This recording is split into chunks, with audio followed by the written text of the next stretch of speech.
Yes, it's the tutorial video of Red Bull RB17 where I will guide you how you can make your own RB17 scale model from scratch.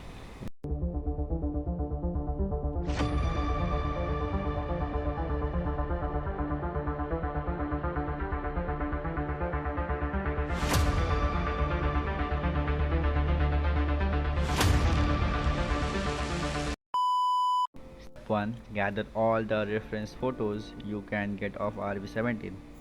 Trust me, it is the foundation. I use Pinterest, little bit of Google to find side view, front view, back view, rear bumper and all of the imaginable. The more details, the better.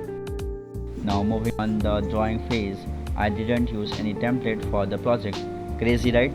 Instead, sketching it by myself, which gave me more flexibility and references than a template every would.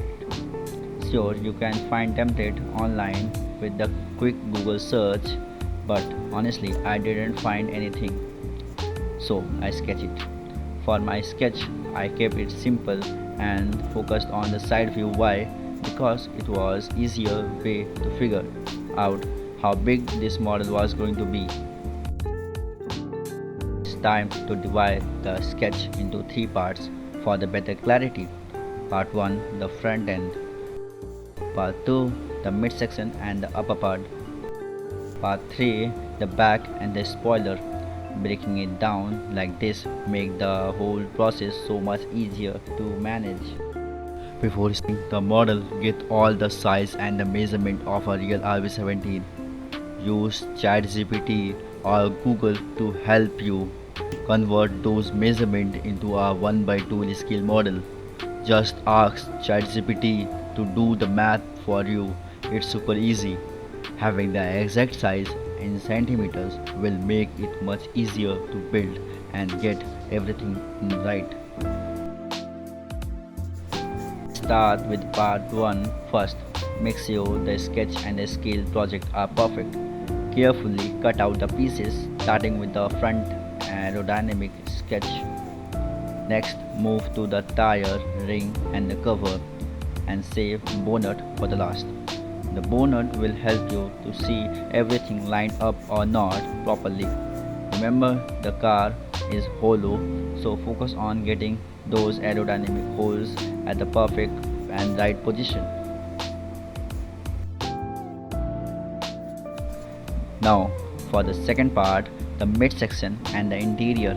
Start with the cutting out the midsection with the precise focus on the side aerodynamics. Details. Check all the image carefully. The midsection has slight oval shape with the low ground clearance, giving it that sleek look. For the interior, I didn't use anything. I just made it by myself, as you can also.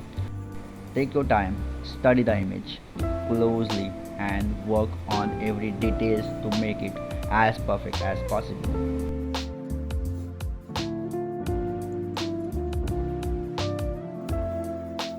We are at part 3, the final and probably the toughest part, the back. This is where the magic happens. In any hypercar or race car, the rear aerodynamics are what make or break it. The designs to create massive downforce make it almost impossible for a car behind to overtake. The back of the car has a sleek, nosy-like design with the exposed rear tires adding a touch of elegance. The spoiler, it's not directly attached but slightly raised and let lower than usual. And the best part, the F1 inspired taillight blend perfectly into the spoiler, giving it a futuristic vibe. Oh, and the two massive aero holes at the back. They are released airflow from the front and the midsection, giving the car an aggressive race ready look. And that's it. The model is now completed. Every part is finished, looking great. But before we wrap up, here are few tips and tricks for you. Use colorful paper if you have it. It can save you from painting unnecessarily and give your model a vibrant look. Make sure not to overload the color unless it needed it. And don't worry, if your first attempt doesn't come out perfect. This takes practice. I have been making cardboard models for over an year, and trust me, the more you practice, the better you get. Finally, I will love to hear your feedback. How did you like the video? What about the voiceover and the editing? If you have any questions about the car or the process, feel free to ask me on my Instagram and YouTube comment.